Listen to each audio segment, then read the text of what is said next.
Welcome back, pizza fans, to the Slice and Sip podcast by the Pizza Gang here at Dom DeMarcos Pizzeria, located 9785 West Charleston Boulevard. Dom DeMarcos, where the wine flows and the good times roll, as our proprietor Albert Scalliot says these days. This is Slice and Sip. Albert, I'm going to call this 2.0. We're kicking this back off. It's nice to have you back on the podcast. Thank you. It's great to be here, Tommy. What's happening here in this beautiful patio that we're sitting out here at Dom DeMarcos? What's going on here at 9785 West Charleston? Well, let me tell you what's going on today. Now, you know, we don't do many podcasts, but we had an opportunity to have some of the greats here today, so we said, let's do it while we have the opportunity to do it, because I don't know how long Scotty's going to be in town, and Bill's very hard to get a hold of, and so is Jim Fiest. So we put a little thing together. I think everybody's going to like it. When you got three of the best talking about sports, you can't get any better than that. Well, you said Jim Fiest, but you said Scotty and Bill, but you didn't say their last name. So tell our listeners who Scotty and Bill are. All right, Scotty Schettler, who ran the Stardust sports book in its heyday, and Bill Krackomberger, one of ESPN's finest. Fiest, I guess, if you don't know who Jim Fiest is, well, then you probably don't know anything about sports. We got three legends going to be on the show today. We're going to talk about old school Vegas. We'll talk about a little bit of gambling. We're going to hit a lot of things here today, folks. So you're really going to enjoy this show. But what's going on here? What kind of specials we got coming up? Well, we got a real good one here. That's people are crazy about it. It's the Blanton's bourbon, $10. You call it anything with a Blanton's, $10. Usually 15, 20 around town, and 40 or 50 on the strip. We got an apple pie pizza called Apple of My Eye. It's fantastic. People taste it and they order it right away. We got a Rock's cheesesteak pie, like a Philadelphia cheesesteak pizza. Alex's spicy pasta. We got a lot going on, and we got trivia once a week now. We started once a month. It went over so well. Now we're doing it once a week. And we got a beautiful patio. It's cool in the summer and warm in the winter. You got to come out and book all your parties here. And we still got the best pizza in town. But today we're talking sports. The one thing I do want to mention, folks, that we are sitting here, and it's got to be, what is it today? 110, maybe 112 outside, and we're sitting on this patio. It doesn't feel like it's 110 or 115 outside. This thing's climate controlled. I do trivia for you, and in the wintertime when it's freezing outside, it is beautiful in here because we have heaters and fireplaces in the summertime right now. It is absolutely climate controlled. So as you said, folks, get your parties, get your people, come sit on this patio. Absolutely. We're waiting for you. We always talk about the beer of the month. You know what the beer of the month is? It is Samuel Adams. Beer of the month, Samuel Adams, $5. 16-ounce beer, $5. Sam Adams, all day and all night. And then we got our happy hour. We got the best happy hour in town. Everybody knows that. All the wines by the glass and the bottle are half price. All the well drinks are half price, and it's not a happy hour. It's from 2 to 6. So if you're not having happy hour at Dom DeMarcos, you're missing the boat. You are. It's the happiest of happy hours. Who do you want to bring in first? I'll let you pick which two of these legends you want to bring in. Well, we'll start out with Scotty. Slide on over here, Scotty. You can move that. Welcome to the podcast, Slice and Slip Podcast. Scotty Schettler, a longtime odds maker who wrote the book about various characters of the Las Vegas sportsbook during the mob era. Inducted into the inaugural Hall of Fame, the Gambling Hall of Fame. It's an honor to have you on the show. I'm very honored to be here, really, you know. How long you known Albert? About 3 minutes. No.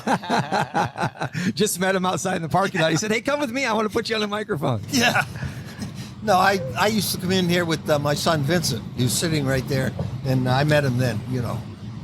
So tell me, before I get into the Stardust, here's what I want to know, because Albert and I have talked about this too. I've been around Vegas a long time. Tell me about Tower of Pizza in Jasper. That was my first job. Was it really? I worked at the Tower of Pizza in 1968 when it was the real deal, you know. Yeah, that was my very first job. What'd you do there? I was a busboy, you know. It's funny how I got the job. I came to Vegas. I didn't know a soul, not a human living soul. I knew I had one name. What the heck was his name? Anyways, he sent me to see Jasper, so I walked up there. I didn't even have enough money for a cab. I walked up there on a Sunday afternoon in August, hotter than hell, and I walked in, and there's Jasper. We weren't open yet. He's behind the counter with his granny glasses and counting the money, you know, of course. And I says, Nicky Costanza sent me. He says, "Oh, what do you need? What do you want?" I says, "I'm looking for a job, Jasper." He's looking over his granny glade. "You want to work?" I said, "Sure." He says, "Go back in the back and get a white jacket, and go to work." And I said, "Well, what do I do?" He says, "I don't care what you do, just do something." And that was how I stayed there for a couple of years. Yeah, it was some joint. Oh my God. Food. I mean, the Tower Pizza. It's still talked about to this day. Yeah, really, really good, authentic. Everything was made from scratch. Everything. The bread, sauce, sausage, everything, except the eggs. We had to get, but there's excellent food. They were known for their bread. They had a 1 in a million baker. People came from all over to get the bread. How did you go from Tower Pizza? Then how did you get into the Stardust? Well, Jasper had a lot of juice. He was a pretty high up there in Las Vegas, and I told him, I said, "Jasper, I want to get out of here. I want to, maybe go into bar business, be a bartender." And at that time, you had to be in the union. I don't know about what it is now, but you had to be in the bartenders union. And he says, "Forget that." He took me down personally to see Jack Stafford, who was the head of the union, and Jack immediately hired me just because Jasper was sitting there. So I went and got a job as a bartender. And from there, I went to the Hilton, which was at that time was the Imperial International. International, yeah.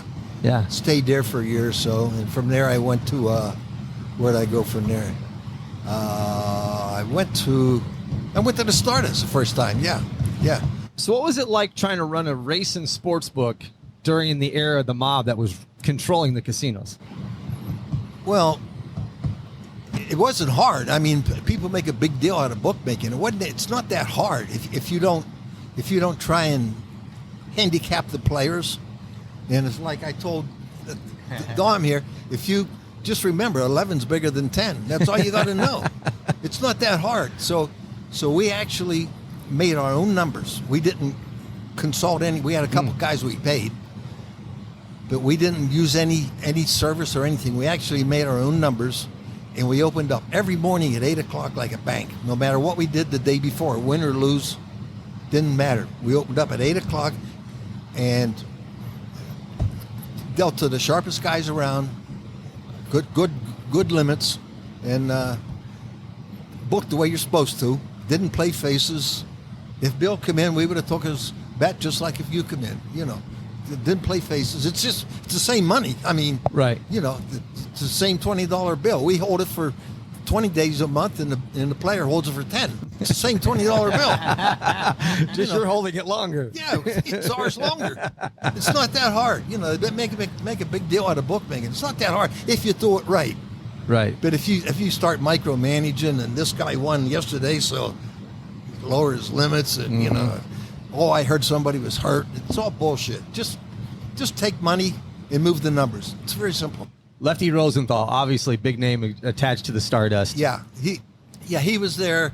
We come in after Lefty left. Lefty left. That's a oxymoron. Lefty gone. Yeah, Lefty left.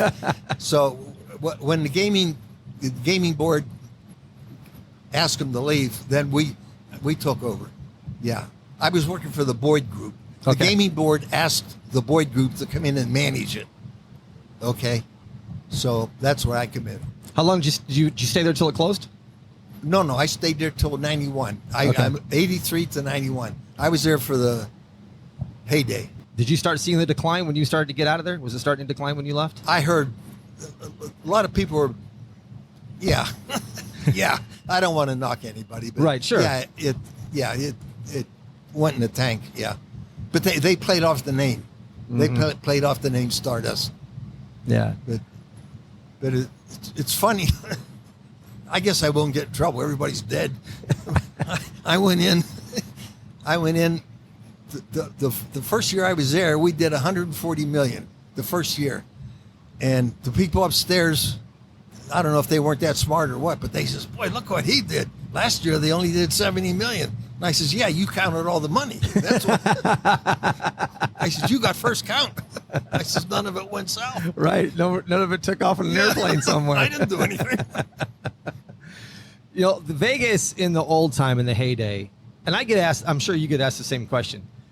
Which was better, Vegas then or Vegas today? Oh, Vegas then, without a doubt.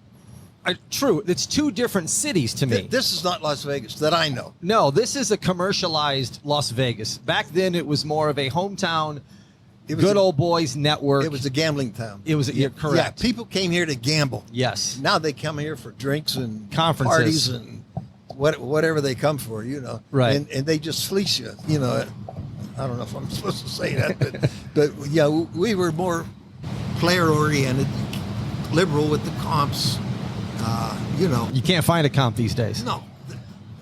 They don't even know what that If is. you lose $1,000, they give you a hot dog or something, And a bag of chips out the door. Yeah, but I used to carry a comp book with me, and I was a soft touch, and I could write comps, rooms or shows or whatever, Mm-hmm. But my philosophy was when somebody gets up in the morning and they want to make a bet, they don't have to wonder. I wonder if the Hilton has this. I wonder if MGM has this. No, we know the Stardust will have this game. Yeah. So that's where they go.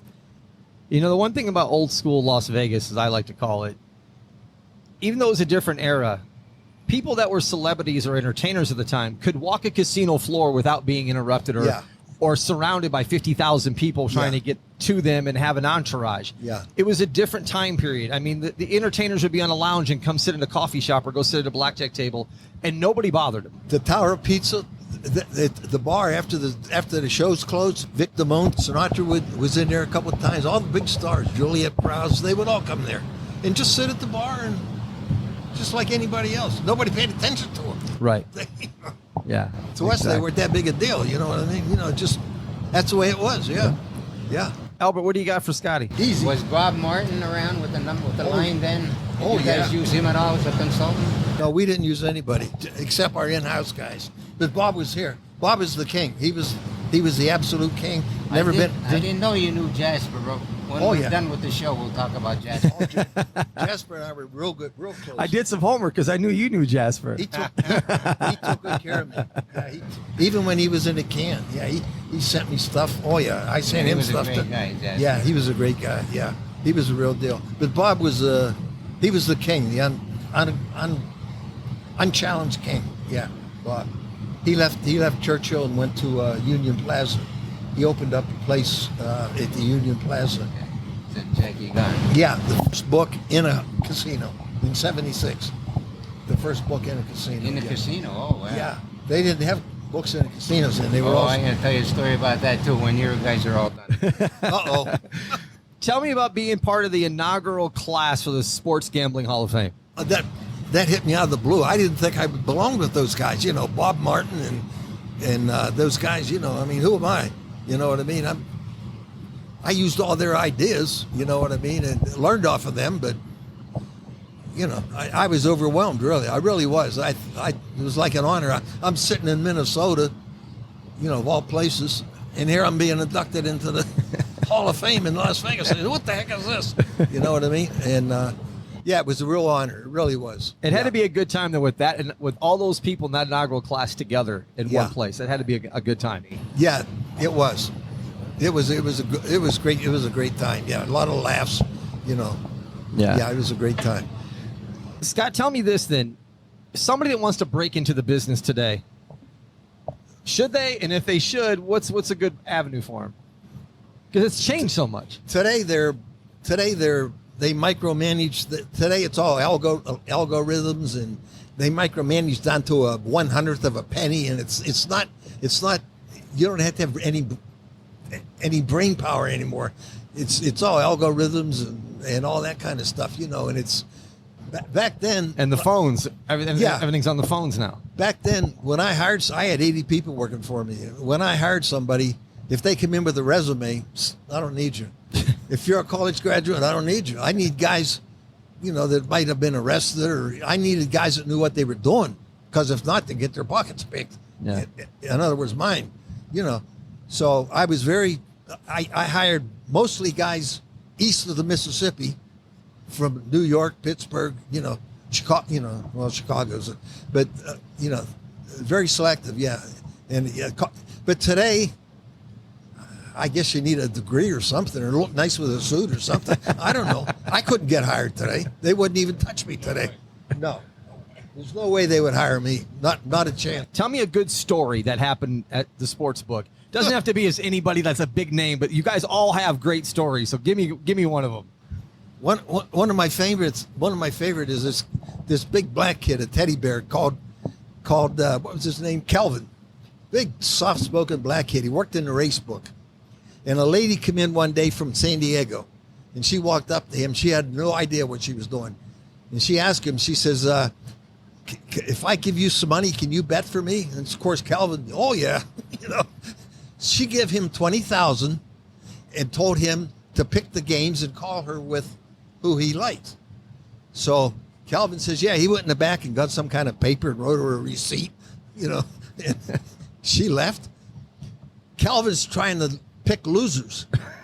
Calvin never picked a winner in his life. And he's trying to pick losers. So he could say he lost all your money. He's picking winners. And he can't help it. So she comes in to collect her money, a big windfall. And they had to go upstairs and settle it. I don't know. They called the gaming board. And he was trying to lose it. He couldn't lose it. Yeah, Calvin. Oh, boy. Well, before we turn it over to Bill, and then I'll bring you back on it to the end of the show, what I really want to know from you is, you've been around Vegas a long time. You've seen a lot of changes. You've been at the heyday of when it was Las Vegas. Yeah.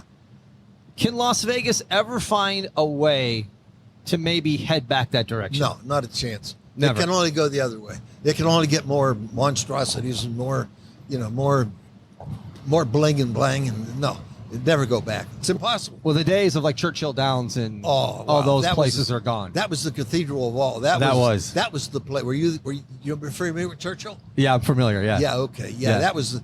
I worked there in '73. And then there was the one with the rose was Rose Bowl. Rose Bowl. Yeah. Yeah. Believe it or not, Lefty Rosenthal worked there. He did when he first came to town. Yeah. Okay. Lefty worked there. Yeah. So I was told by a gentleman who wrote a book on the Dunes who was there for a long time. The Dunes didn't have a sports book at the time. At the time, no. So they took a second floor suite and turned it into a race and sports book, and were taking calls.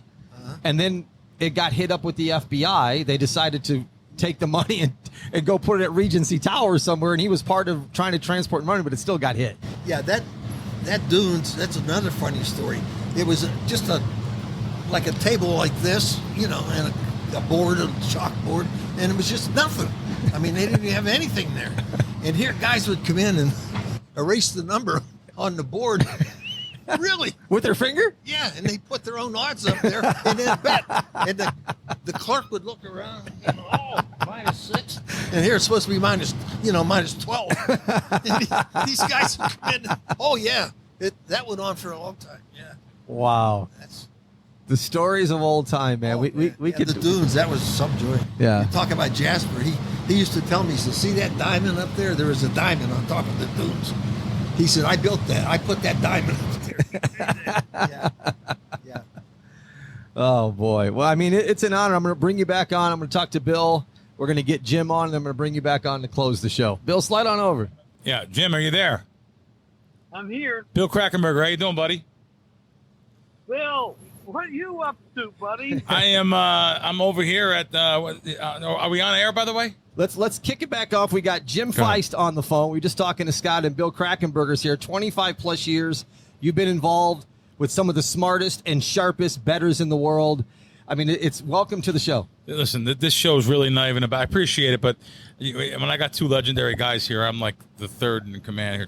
By the way, you guys said it's like 110. It's not bad today. It's like 101. I'm sweating like an Italian on a witness stand. I'll be real honest with you. I'm like, but you guys are telling me it's not hot. But no, we're outside on the deck here, and these guys are like, oh, it's only 101 today. Yeah, I'm melted to my seat. Right. Albert and I have jeans on, and we look like two different guys. I'm dying. But no, I said, let me get on there with you guys together. We're talking about Scotty and his great book when we were wise guys and we didn't know it. Am I saying the name right word? Yeah. Listen, I used to write for Gaming Today. Scotty wrote for Gaming Today, but he wrote before me, and I would always say, wow, there's only one article. I hate to say this, there's a lot of guys in there I actually like them. There's not many guys that I would read every single article beginning to end, except for yours, Scotty. So it's a pleasure and an honor for me to even be here around you guys, and I appreciate it. And Jim, I met Jim here at Albert's Restaurant. Oh, by the way, it's always good to hear something from someone on the outside. And I'm a blunt guy from back east, so I'll tell you, like, I'm tough on pizza. I'm very tough. I'm very tough on Italian food. I grew up with an old-fashioned Italian mother that cooked everything from scratch. And I came here for pizza, and I thought the Sicilian pizza was great. My wife is all about Sicilian pizza. She, by the way, it's the only thing bad she eats. She's a gym rat. She's 110 pounds. I got body parts that weigh more than her, but yet, but she loves pizza. And Albert told me to go get one of the pizzas in one of his other places. You don't even know this, Albert.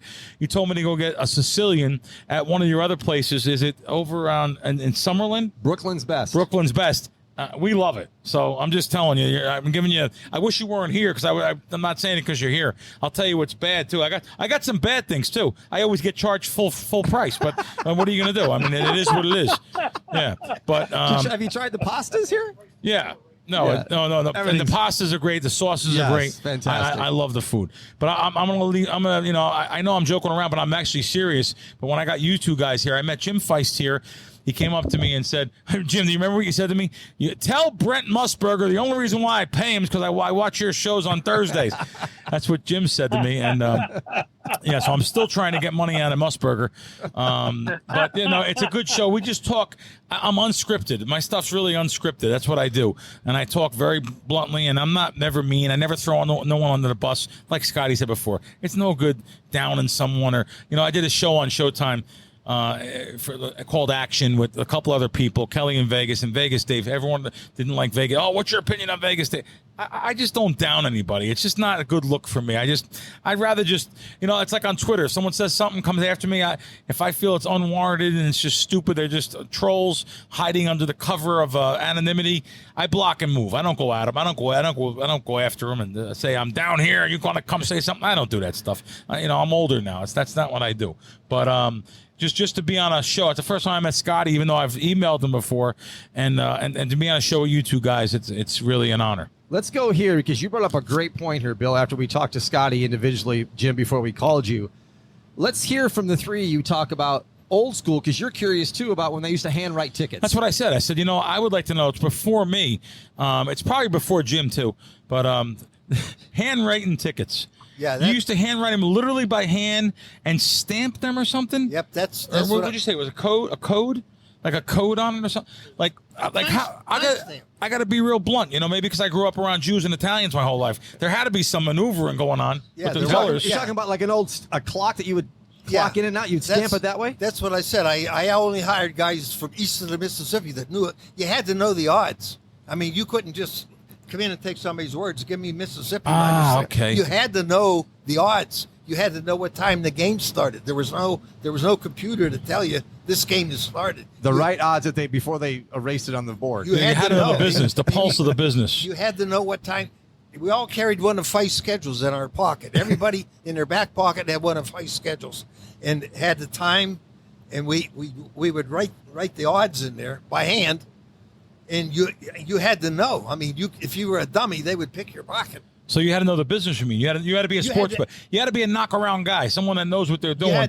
Rather, the college degree wouldn't do nothing for this. No, that's what I say. Anybody with a college degree, I show them. It sounds like these guys wouldn't be able to get licensed today, though. I'm just telling you. It is what it is. No, they could never handle by hand. Today it's just like McDonald's. Give me number 3, and you go in and girl punches it in, and she looks at the computer. Yeah, and if the computer breaks and you give them a 20, they don't know how to give you change. Yeah, it doesn't read out how much they got to give you. Listen, I want to tell you something. It's funny you said. I'm in Jersey. I'm at one of the DraftKings locations. Literally, I gave a guy $100. He's supposed to give me back $22. Couldn't figure it out. I swear it couldn't. It had to be shown. It's amazing what a difference it is. Yeah. It is. Back when he was doing this, he just said something before. It's so true. He had guys that made the lines. These guys originated the lines. They put up the Stardust quote unquote line. That was the real line. Today, all you need literally is an organ grinding monkey that can read the Dom Best screen and say, "Oh, Pinnacle moved. Oh, Circa moved. Right. We have to move." Yeah. And that's why they get $12 to $14 an hour. By the way, you can get more than that in and out burger on a night shift. I'm being dead serious. No, you are. You're That's correct. all they need today. Back then, that was real. That was real bookmakers. Yeah. That was real guys. And I'm not saying all of them. I'm not discrediting all bookmakers today. But there really is no bookmakers. There's the line's still offshore. Don't let anyone bullshit you. The line is offshore. The books copy it. Now, I will tell you, DraftKings does have a line maker that does put up the lines, though. They just put up all the preseason games. They put them up first. Now, if you're allowed to bet them, it's different. I go in there and they want to assassinate me, you know. But you know, you have to be. There's a difference, though. At least they do put up the lines. The offshore guys are the ones that really the Chris's and the Pinnacles. They're the ones that always were the originator of certain lines. Now, Pinnacle's not even the same. Pinnacle is not the same like it used to be. But back when the Three Wise Men owned it, I'll call them the Three Wise Men. That's different. Now it's owned by a different company. They're not as fast to put up lines. Chris puts up lines first. It's called Sports 411 on the Dom Best screen. Chris on the other screen. Spank odds. There's other odd services. I don't mean to be taking over. You know, I just keep talking. Well, I'm just trying to tell you about like the difference. I'm trying to really put him on a pedestal. What he did. He's sitting around with two other guys and saying, you know, the Dolphins are playing the Jets this week, guys. What do you think? They were the ones that put up the lines. They didn't have to, you know, follow it off of someone that took a $10 bet, $10 max bet. They took real bets, real men. Jim, let me throw it to you because we kind of brought you into this. So go ahead and take it from there. Oh man, I tell you, you go back. You're talking about stuff back from the 70s and 60s, and I can remember those days. And long before the computers, CBS came in with the computer system. Everything was handwritten, and the boards were all handwritten. You'd take them down, you post them up, and we used to walk into Stardust. You had to take a number in order to get in line to make a bet. Yeah, it was so busy. But, Jim, I remember you and Salerno and Javed Buttar. You were the three guys that invented CBS. Wow. And can you remember when I had to talk to Stardust to put that in there. That was a long time ago. That was an invention the time had come and nobody wanted to really believe it. Yep. But boy, I tell you, it was the beginning of what we have today. That started it. That got you guys going. And I risked my job. I remember the price was cheap, $750,000, which was nothing. I don't think you guys made 5 cents on it. But I had to talk them into putting your line in there. You know, your computer. Well, you were the guy. Jim, hold on 1 second, Jim. Hold on 1 second. What's up, Bernard? Wait, just a minute, Bernard Jim. Hopkins just walked in here. Yes, thanks. And to everybody out there that's boxing fans and also Las Vegas or Lost Wages fans. We're here and it's good to see everybody. Yeah. Everybody look like they're in shape, they're alive, and that's important. I guess you didn't look at me. Oh, sorry. I did exclude you. He averages it out. But since you confirmed that you're not dead and you're alive, So look, Bernard. Look right here. This is back. We got a picture here. This is Bernard. Look right. This is back when I was arguing with you. One of my best friends is Teddy Atlas. Oh, Teddy, my guy. This is back when I was Long Island This guy. is back. Still there, Jim? Hold on. Look at the picture I got you with Teddy. Isn't that Oh, cool? yeah, this Teddy, man. But this is back when I was talking about Daniel Boone School in Philadelphia with my old buddy. I got kicked out of Boone. You got kicked I got out. kicked out of Boone. And guess How what? can you get kicked out of Boone? When the penitentiary is waiting for you. Oh no, because you go. I went right to Daniel Boone, which is a disciplinary, like a really school that can help you or send you elsewhere, and they sent me elsewhere. No one gets kicked out of Daniel Boone. Daniel You understand? Boone's a rough school. Daniel Boone's the rough school that you go to if you're in trouble. For fighting. Did you ever hear of Camp Unbelievable. Hill? I knocked out 2 teachers. Did you ever Oh hear my of Camp God. Hill? Charlie Daniels was the boxing coach at Camp Hill. I was there for 2 years. Yes, Camp Hill had a Unbelievable. great boxing team. Yeah. Because I picked my boxing skills back up in the penitentiary Yep. because I needed time to get off the Yep, block. we had a boxing team. Yep. Of course, that's what I'm You got speaking. a bunch of The old, state got a bunch of old Philly guys here. Yeah. Yeah, there's a bunch of old Philly had guys. a boxing Yeah. program Yeah. in the state penitentiaries Yep. in Pennsylvania. Yep. And that's why I could say I am a Hall of Famer right now as I speak. Absolutely. Because it took me to recognize my talent when I had to be sentenced to 5 to 15. Yeah. Oh, God. And they had a boxing gym.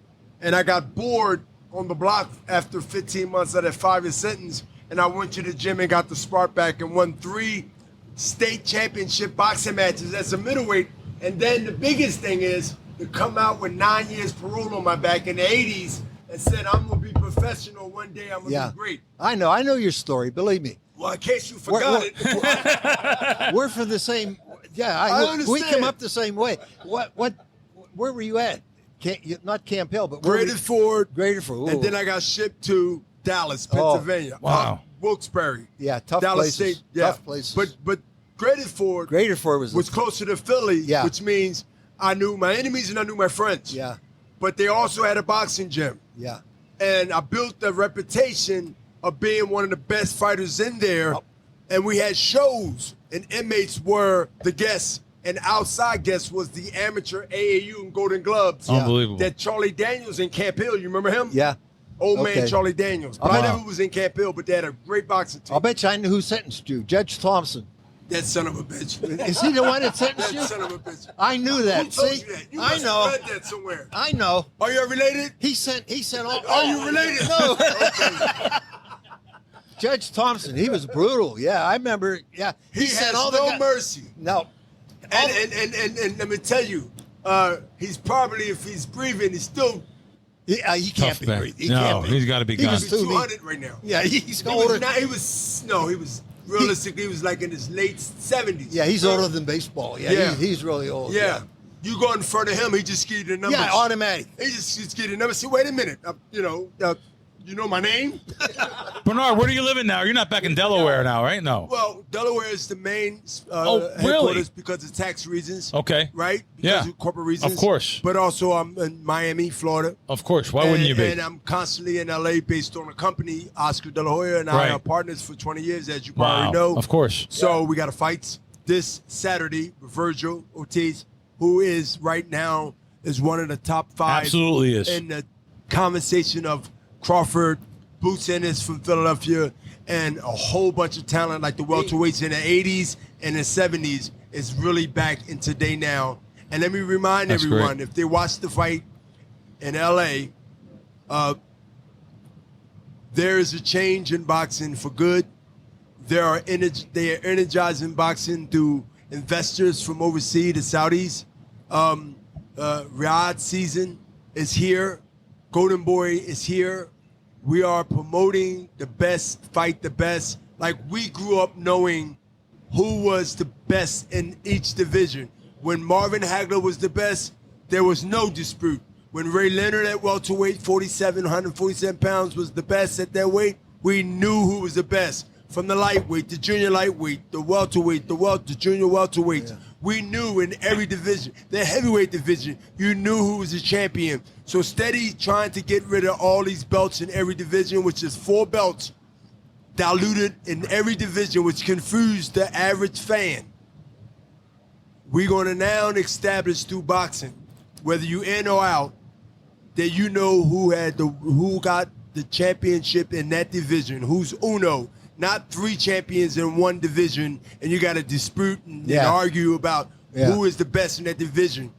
Put these guys together. When the smoke clear, who is undisputed? Yeah. And that's what's happening now. And this young generation is happening now, and it started with my generation. That's great. I started being a 4-belt champion. I got 4 belts, you remember? I beat Tito in 01, became undisputed. Then I wound up beating my partner, Oscar De La Hoya, in 06. For the WBO belt. There are too many. Look, you're not going to get rid of the belts. The sanctioning bodies are here to stay. But you can get rid of is confusion.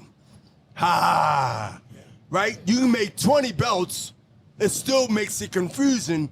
But when you know that he's the champion in 147 because he beat everybody at 147 and the world knows it, and the casual, which is important, the casual fans and the corporate fans, they know and recognize who's the champion in every division, and that is gold. You can't put a price. Well, you can put a price on it if you're a fighter, but that is not only integrity, but that also sets it clear on who is the best in that division. Yeah.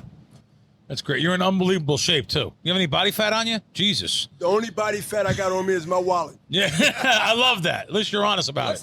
You look great. Looks like you're getting ready to fight on Saturday. Yeah, Well, really. You never know when a challenge might somehow think that the man is almost 60 January 15th. 60. I'll be 60. It's unbelievable. You're an January unbelievable 15th, sheep. 1965. Wow. It's a lifestyle. Yeah. You know why I could prove? Now, I said that when I was active. I stopped at 52. You know when it becomes now that was really a lifestyle when I said it when I was active? Up to 52? Yeah. What? It's when 7 years since I've been retired, and I'm 3 pounds over my fighting weight, which ended at 175 light heavy, but started at middleweight. Now I put credibility to what I've said when I was active, because you expect me to be professional and to be in shape and to keep my body and mind right. But after boxing, what do? Most of us blow up. Basketball players, football players, whatever. And you know what? We enjoy and they say life. No, you're killing life. I flipped it around and said that I was loud and vocal as I am now, vocal. That when I retire and years go by after retirement, and I'm looking like I was looking when I was fighting and only 3 pounds over my fighting weight, which was 7 years ago, I have the right, if you consider me bragging. I have the right if you consider me having confidence. I have the right to speak the way I'm speaking, because what have changed? Nothing when it came to speaking about it's a lifestyle. It wasn't because of boxing. Obviously, I show that now. Damn. It wasn't because of boxing. Right. It's because I am my best investment. Yeah. Yeah, you can have the nice house. You can have the nice car. You can have the nice 401k. You can have the nice bonds and stocks and investments. That is great. It's comfortability to know that your bills could be paid every month. But one thing about Bernard Hopkins Jr., that's my first investment. Because once you know yourself, you can deal with everything else. Yeah. I like that. Once you know yourself, you can deal with everything else. Well, and can you understand how blessed I am? I haven't stopped talking since I've been here. Great. 30 years Great. of the sweet science, and I haven't missed a damn beat. I haven't stuttered, and I haven't paused for 13 minutes to be like, No, you're sharp as hell. You know what that means? That I'm blessed. Yeah. Hold on. You Let me tell you can't this. make this up. This is my statement. You're never too old to start something, but you're always too young to stop it. Okay, can I rebuttal? Sure. Here's your wallet that I pickpocketed you. Right. Yeah. Check raise. Check raise. Bernard, thank you very much. It was great. I concur. I agree. And you're absolutely right. Love y'all guys. Have fun and live life. Thanks, Bernard. Thanks, champ. Thanks, champ. Bernard Hopkins, everyone, who just showed up here on the patio. You never know who's going to show up here at Dom DeMarcos. Jim, I don't know where we were, but let's pick back up here and try and corral this back in. The days that was a great conversation. I enjoyed it. That was great. The days of yesterday on the way that Sportsbook was and the way Vegas was and the way it's changed today. I mean, we've talked about stories. You talked about handwritten tickets, but what else happened then that we don't see today? Well, I'm going to everything. refer that over to you. What happened back then that we don't see today, right? Well, everything was. It could be multiple everything things, was really. kind of. Back then, you used to get food comps and comps to restaurants and drinks. You can't get a drink comp today. If you're in a sports book today and you try to get a drink comp today, they say, no, we don't give comps out for drinks. They turn people away and turn them off so bad. Now, I don't know, back then, did they used to give food comps out to, did you give food comps out to at the Stardust? Yeah, I carried a comp with them in my pocket. And A handwritten comp book? Yep. I was like a soft touch. I was like social services. I mean, anybody can ask for a comp, and I'd give it to them. It's amazing. It's amazing now. What a difference. If you were a player, if you were a regular, you'd get a comp almost every day. Yeah, it was everything. I mean, it's like today. You got to pay $40 to park your car. That's right. That's right. That's everything has changed. And everything. So we're free back then. You could park your car for free. Yep. And a valet, and you just have to tip. Now you got to pay $40 for the car, and you pay the tip. So I mean, everything has changed. Everything's greedy. Things are different. I mean, the world is different. Yep.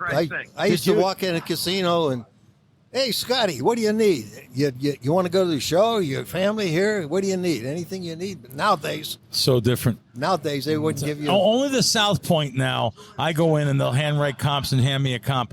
Everywhere else, it's what is your Theo? Look at the computer. You get a kiosk. They say and they pay these junior casino hosts, who are basically paid to say no to everything, and they say, well, you gambled this, you did that, I can give you $20. Well, it's $40 to the buffet. Well, I can only give you 20. I mean, the things they do is unbelievable. Bill, let me ask you this on the other side of it then. Yeah. In today's world, with the sports betting apps and DraftKings and FanDuel and everything, is it helping or is it increasing or ruining sports betting? Listen, this past move, now they're taxing people. They're going to start taxing people in January.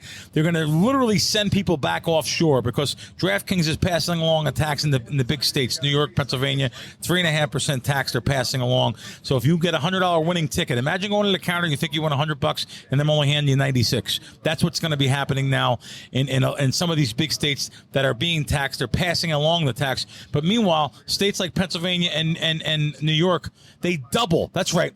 New York doubles the amount of money they make in sports than Nevada. The sports betting capital of the United States is New York. Even though they take 50% in tax, they're making more money there after the 50% than almost anywhere, but yet they want to pass this tax along. Bill, just the analogy would be horse racing. Look how the governments have taxed horse racing out of business. They've ruined the sport. Oh, right. They're very good. Very good.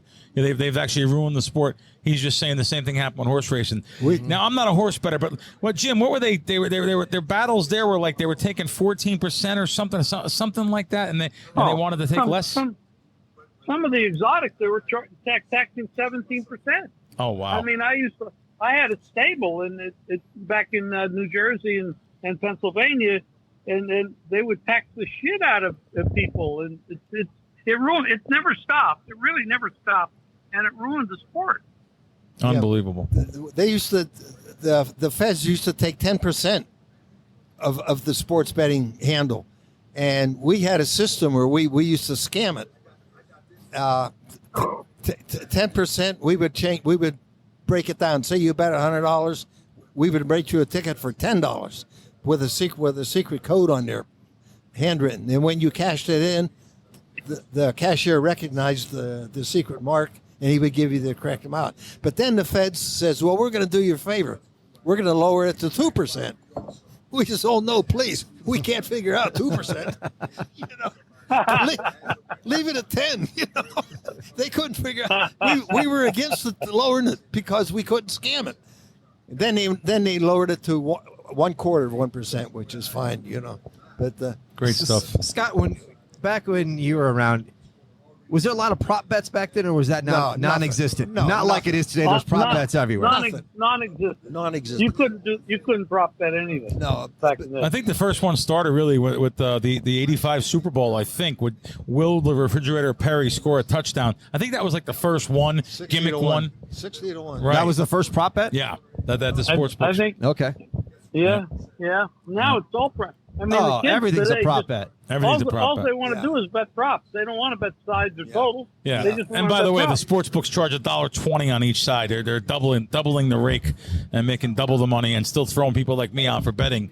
I've been throwing out thousands and thousands of bookmakers nationwide, and of course the big books. Here in town, Stations, Boyd, William Hill just limited me to $1. Caesars a $1. I'm allowed to bet $1. I have $50,000 credit lines in the casino. By the way, I can gamble on anything else. $1 in the sports book though. Oh, by the way, I didn't do nothing wrong. Just use my brain. Just using my brain. I'm not cheating. So I can rant about that, but that's story for another time. But anyway. Jim, I have a picture for you. I brought it, but I thought you'd be here, but you're not. I'm going to leave it with Dom DeMarcos. It's a picture of me giving you a trophy for the contest you won. Remember that? Yes, I remember that. Yeah. That was a great time. I love that. Yeah, that was fabulous. I got that picture. He says you come in every week at Tuesday, so I'm going to give it to him, and he can give it to you. Okay, thank you. I really appreciate that. Let me wrap it up with this, because I think this is great with you three here. Is gambling something that's in your blood, or is gambling something that you can become passionate about, or is it both? Both. Both. It's Bill? a rite of passage for me. I grew up back east we were pitching quarters behind the post office, flipping quarters in wood shop, gambling from those little parlay cards when I was 8, 9, 10 years old. It's a rite of passage where I come from. Everyone gambled. Yeah, same here. When I come out here, they didn't have to teach me anything. Just plug me in. I knew everything. Just plug me in and let me go. For me, I grew up in a little town in Pennsylvania, learned how to play pool, played professionally for a while. Yeah. The skill of it, that was a passion. Yeah. Betting on sports was the way to make money. Yeah. And I was decent at it, and it just carried on into a business. They made it into a business, and it became really big. Yeah. So I'd say the passion went from the gambling to the business. Now, I don't have the business much anymore, but the gambling part I still enjoy from a challenge standpoint, because you like to prove that you're right.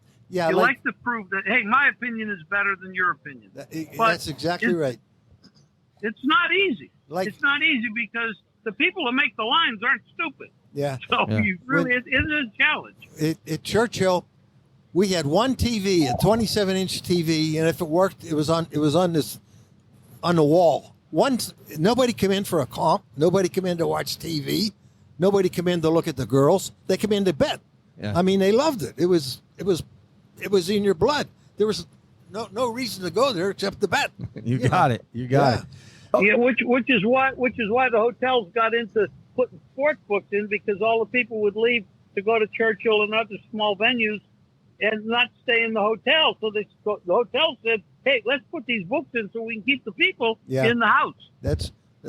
We were the first book on the Strip, and after about a year, there was 8 other casinos put books in because everybody was leaving our place. Everybody was leaving their place to come to the Stardust. You know that. Exactly. Jim. You know exactly. that. Exactly. Well, exactly. Jim, I want to say thank you for coming on the show with 3 legends here, yourself and Scott. Thank you so much for your time. Oh yeah. Bill Krackomberger, he stepped away. Albert's back on the microphone. Albert, we get the champ. Bernard Hopkins pops in. I mean, you got one hell of a show here today. Beautiful show. We got to get it out to a lot of people. We got to figure out how to do that. I knew it was going to be a great show, and it even got better. Yeah, it did. It's a fantastic show. Thank you for inviting me. I really appreciate it. Albert, I'll see you soon. I'll be there for lunch in about a week or so. I'm looking forward to it, and my best to your brother-in-law. Thank you, buddy. Right. Oh, yeah. Well, he's doing exceptionally well. Thank He you. really is. Happy. Yeah. I'm happy about that. I'm happy to be here. You know what we got hit with the other day? I don't know if you read about it, but we had tornadoes all over the place. We were hunkered down in the basement with 80-mile-an-hour winds. Trees were coming down. Flagpoles were coming down. Fortunately, we didn't get one sitting on our house, but several places in the area did. Well, get yourself back here to Las Vegas where it's nice and cool at 110 in the shade. You got it, buddy. All right, we'll see you, Jim. All right, bye-bye. Bye-bye. All right, Scott, take care. Albert, one hell of a show, man. All I got to say is you got connections among connections. And you're the best guy there is, buddy. That's why you're always here. You're my man. Thank you so much. That's going to do it for this episode of Slice and Sip 2.0 podcast by the Pizza Gang at Dom DeMarcos, located at 9785 West Charleston Boulevard, where the wine flows and the good times roll. I'm Tommy Canale, and we will talk to you next time.